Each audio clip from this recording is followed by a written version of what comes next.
Hi, folks. We're kicking the show off with this.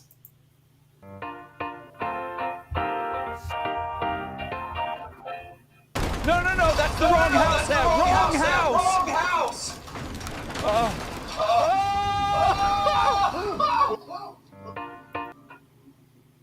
Well, there you have it, Rikko.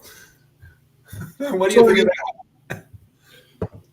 So I guess that's our unclear in the concept. It is. And it kicks off our show about our physical world and our virtual world and what happens when they collide. So for you listening to this as a podcast, you can go to The Professor is Live and see the Unclear on the Concept clips. And they're also on our Spotify page and on our YouTube channel.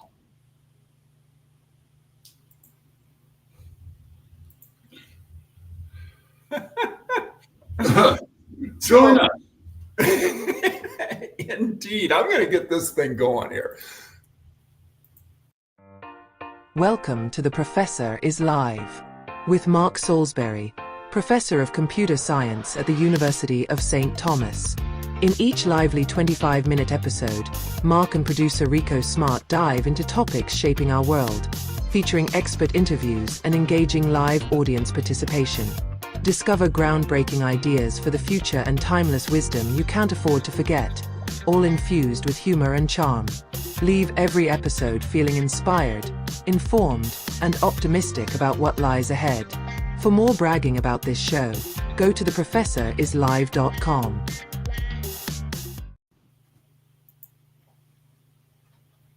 And that's our intro. I'm Mark Salisbury. Welcome to The Professor is Live. I'm here with my producer, Rikko. That's him right down in the corner, you can see. And today we're taking on a big question. What happens when our virtual world collides with our physical world? And yes, that image behind me is a fantasy image of our worlds colliding behind me. Most of us have dipped a toe into virtual reality. Maybe you stepped into a video game character or wandered around a social platform like Second Life, where honestly, my avatar looked better than I do in real life. Then there's augmented reality, the idea you can walk around in the real world and digital info is layered right on top of it. Glasses or screens project details onto your environment so you can see more than just meets the eye. Kind of like X-ray vision. Wouldn't it be great if it helped you find your car keys? But today we're talking about the next leap, and that's contextual reality. It's dynamic, adaptive information that changes depending on who you are, where you are, and what you need. It's a shift from static text to interconnected networks, to living systems that just don't only inform, but they perform.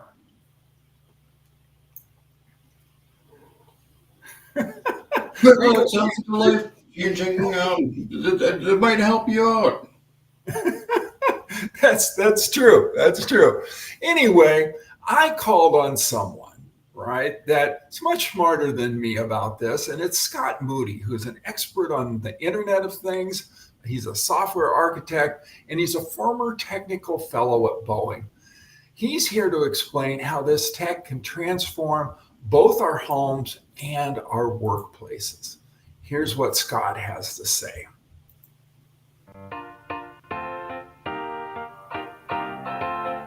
Welcome, Scott. Can you kick us off with a little kind of a history lesson about these different kinds of technologies we're going to talk about and how they specifically relate to what you're working on these days? Hi, Mark. Thanks for having me on again. My reoccurring talking with you. So we're talking about you had mentioned earlier. Switch a little bit to the books of Tomorrowland. How are we gonna? What are the books going to be? We're in this. Okay, I'm going to pause that. For a second because I think we're having some technical difficulties, and it might be from your mic. We've never tested that on a live broadcast. And so it might be actually, your mic might be giving that echo, but I'm not sure. What do you think there, producer Rikko? Let's hang in there. Technical difficulties haven't stopped us before. That's true. Okay. Do you think you should mute your mic and then I'll go ahead and then I will just take us back. We'll start this one again. And you can edit this out of the podcast, right? And we'll still look pretty smart. It all comes out in post. Okay. All right. Try muting your mic and I'll give this a shot here. Here's what Scott has to say.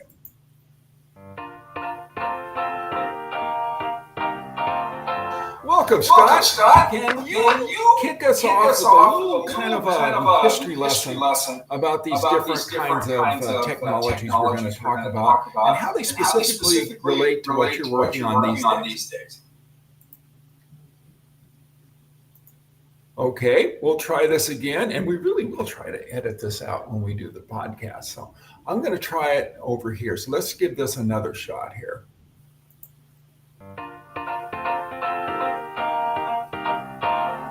Welcome, Scott. Can you kick us off with a little kind of a history lesson about these different kinds of technologies we're going to talk about and how they specifically relate to what you're working on these days? Hi, Mark. Thanks for having me on again. My reoccurring talking with everybody. So we're talking about, you had mentioned earlier, before we switched a little bit, the books of Tomorrowland, right? How are we going to, what are the books going to be? You know, we're in this, and then it comes to our virtual reality, augmented reality, or just the internet versus our physical world. And that's why you mentioned physical worlds collide type of thing. The physical world is where I walk in the room and I click on a light switch, right? And the light turns on. The virtual world is somehow I come in and say, Siri, turn on the light, and the light turns on. So I've been dealing with all those dimensions, and I have people in the disabled community or just people that can't use a computer very well, trying to give them back to the physical world. How can they interact with this virtual world, which a lot of us computer literate people and the kids, middle school kids, know how to do the apps and all that kind of stuff. So how do they get back out to the physical world?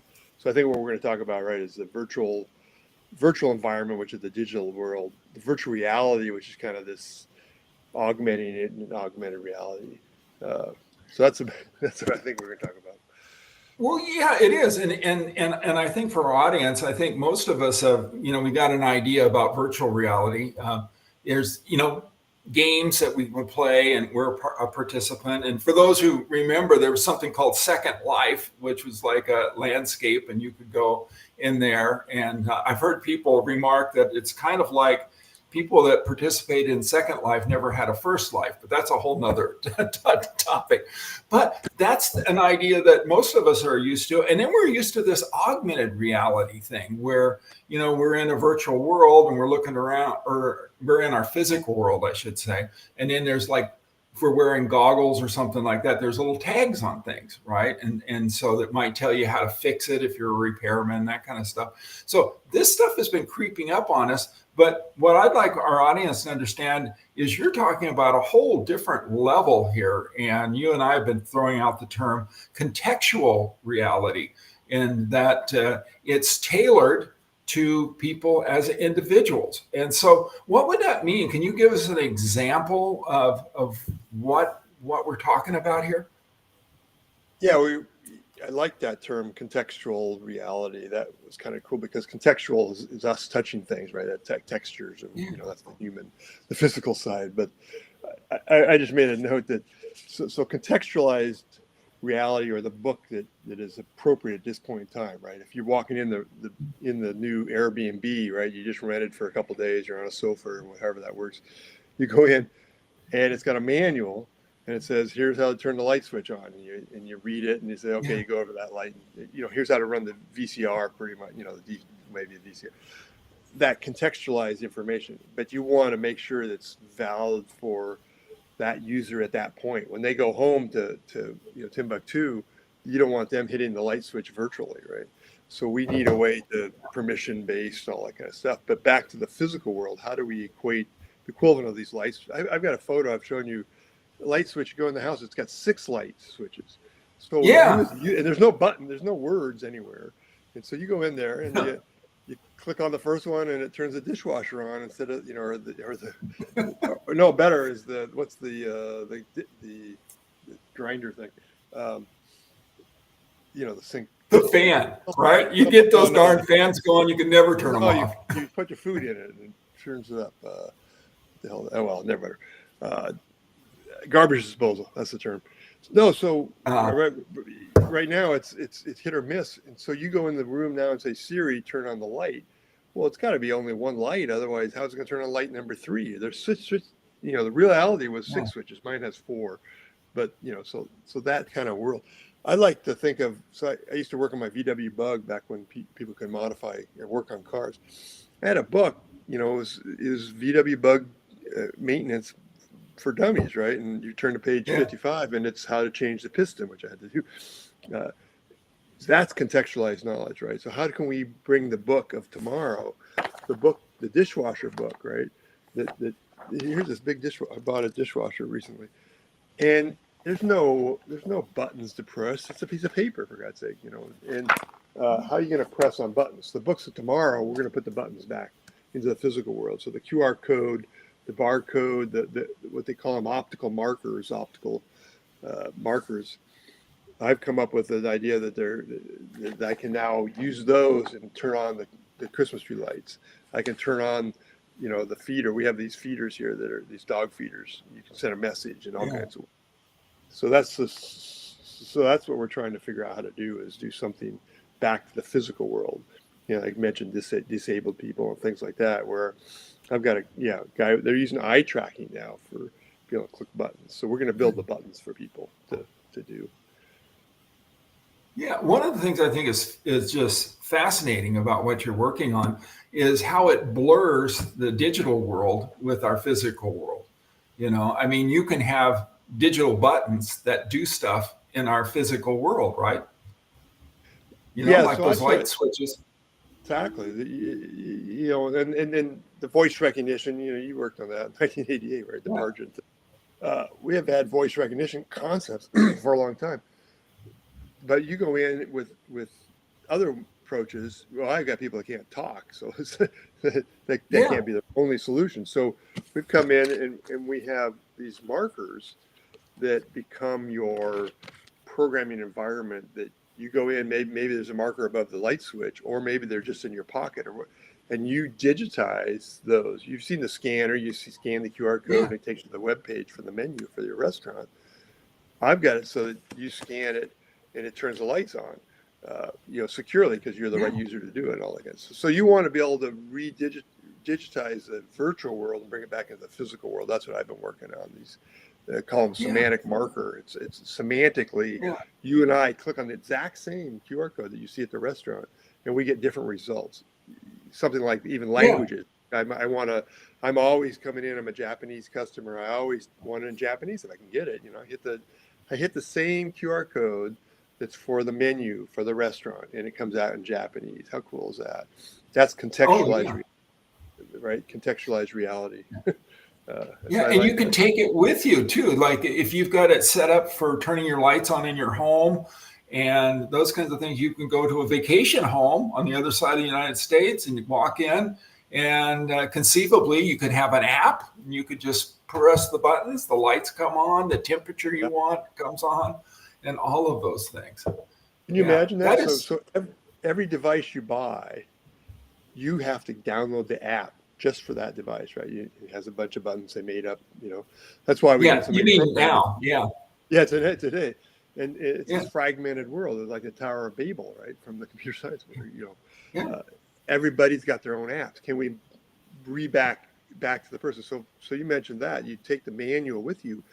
I've been using this manual, and man, I know this button turns on the weather channel. My brother-in-law needs the weather channel wherever he goes.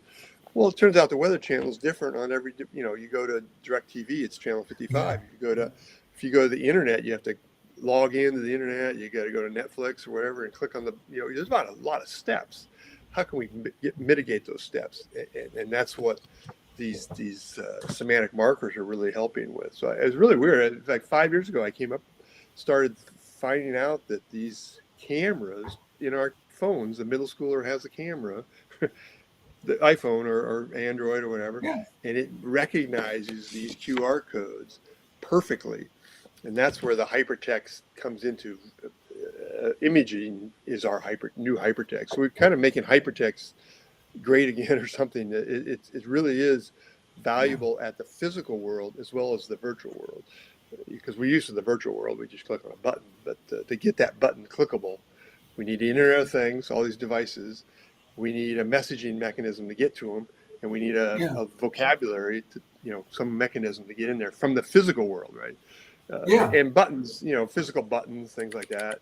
Those are part of the physical world, but they've merged the virtual into it, right? Because they got a computer in these things. This is my cool smart button. Yeah. This has and then the cool thing is, if you've come up to so simple, right? You just told about the manual you took with you to, your Aruba vacation, and you turn to page 5, and it has the button for turning on the TV or whatever. It's obviously different in Costa Rica or wherever. So you create a button that does it, and then you morph it to that world, right? You zap the credentials of that Airbnb you're staying at, and everything, all your things morph to that new language, stuff like that. That's and I think the part that might be missing for our audience is that you've created this level of abstraction, right? In the sense that, and the software that does that, and what that does is that maps it to these specific devices that are tailored for your world, that you've tailored, that you like that. And that's what makes it really smart. That's the part, because now you can scan, or you can push a button or whatever those things are, and they do something wonderful for you. But they do that because your world is contextualized. It's mapped onto that. And that's the slick part, I think, that you've done, if I've described that correctly. No, that's pretty cool. I haven't heard it described, so that's good. That's neat that you got it going. Well, thank you. It's guests like you that make it cool, Thanks by a the lot, way. Mark. Thank you.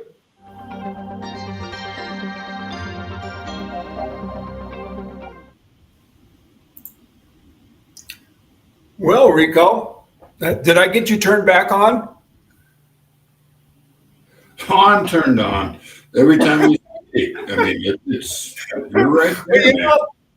A lot of people have remarked that they thought that we might not even be real people. We could be some kind of avatars, and we're created by AI.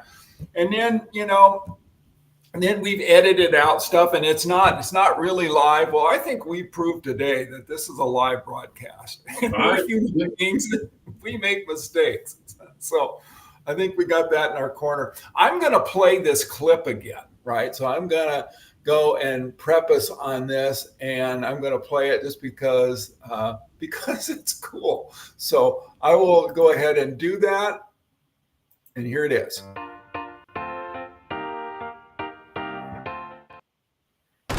No, that's the wrong house, Ed. Wrong house.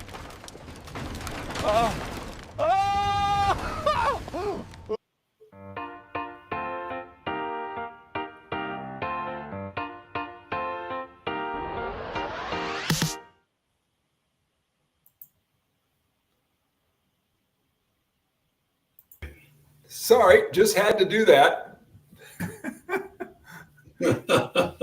All right. So, we've had a couple things. If you saw, it was like the perfect storm. Like when I interviewed Scott, we were having internet issues that day. And so there's pauses there. And there's just like a number of things. But we're going to get right back on this horse, Rikko. And we're going to really talk about, what did we actually learn today? And that is that contextual reality will transform how we live and work. So imagine coming home and turning on every light you need with one click. Then on vacation, you use the same button in a brand new rental you've never been to before, and it sets up your preferences instantly. Sounds like it would save some time. Yeah, it actually would save a lot of time and a lot of frustration, I think, too. And so I should mention to our audience, in case they didn't catch it, that we've had some technical difficulties, with that. And one of them is that we lost the part where he tells us about his website. And his website is Kona Current. So I've got up coffee cup that I've gotten from him. It's Kona Currents, and that's his company. And his website is www.konacurrents.com. So that's www.konacurrents.com. So that happened too. So hopefully our participants will be with us today. And if they think contextual reality will greatly improve our lives in the future, we're going to ask them that. And so for our live participants, follow the link that's in the chat. And for folks seeing this as a recording, you can still take this poll later and make your voice heard. So you live folks right now, go ahead and give us a little idea of what you're thinking here. And here are your responses. Yes, I see how it will make things better, and I just can't wait for it. That's contextual reality. Or maybe it will make some things better. And for those people who think that no way, it will create more harm than good. And so it's right there in our chat, and there's the little link to our straw poll.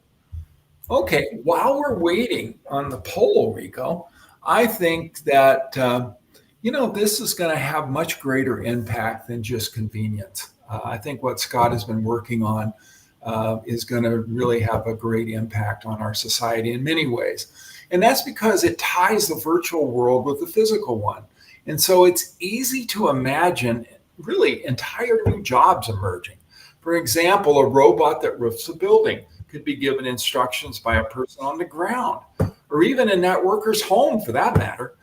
And it makes me think about those remote control toys I had as a kid, where I would control their movements.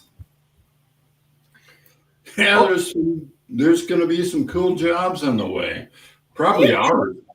I think so, right? I mean, for us children growing up that want to work with machinery and stuff and move it and be toys, we'll never have to grow up. We can just have those jobs when we emerge. At least that would work for me, I think. Well, let's go back and see what our poll says. I'm going to go over to our website here and show the results. And we doesn't look like we've had a whole lot of interaction there, Rikko. What are we going to do about this? I think we got to find somebody out there with a pulse. Subscribe. I thought your mom was going to watch us today and be part of our poll. I mean, what's up with her? Oh, she's not that internet savvy. Okay. All right. You're supposed to ask me about my quote at this time. This is how things are going today. Oh, what is the quote of the day, sir? Okay, here it is. I'm excited. This is the quote. I'm excited about augmented reality because unlike virtual reality, which closes the world out, AR, that's augmented reality, allows individuals to be present in the world, but hopefully allows an improvement on what's happening presently. Most people don't want to lock themselves out from the world. Well, is that a quote from Gilligan's Island? It sounds like a professor. Kind of sounds like it, doesn't it? But no, it's from Tim Cook of Apple fame. All righty. So this brings us to the end of another episode, even though we might have had just a glitch or two. So you can catch the past shows on theprofessorislive.com or on YouTube, Spotify, and just about every podcast platform out there. Subscribe, people. It can only get worse. And there you have it, folks. See you next time on The Professor is Live.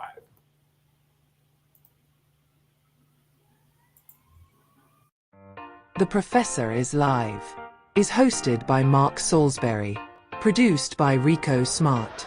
We go live on LinkedIn, then bring it straight to you as a podcast. Want the inside scoop on new episodes and the chance to bring The Professor is Live to your own event? Don't wait.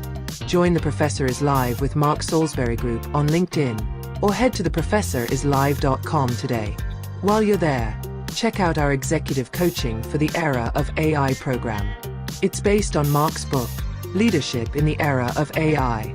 It will empower you to lead with more brains, more courage, and more heart, so you can cut through complexity embrace change with confidence, and inspire the people around you. This isn't just about leadership at work. It's about transforming your life in the era of AI. Until next time, stay curious, stay optimistic, and keep leading with purpose. The Professor is live. With Mark Salisbury, copyright 2025.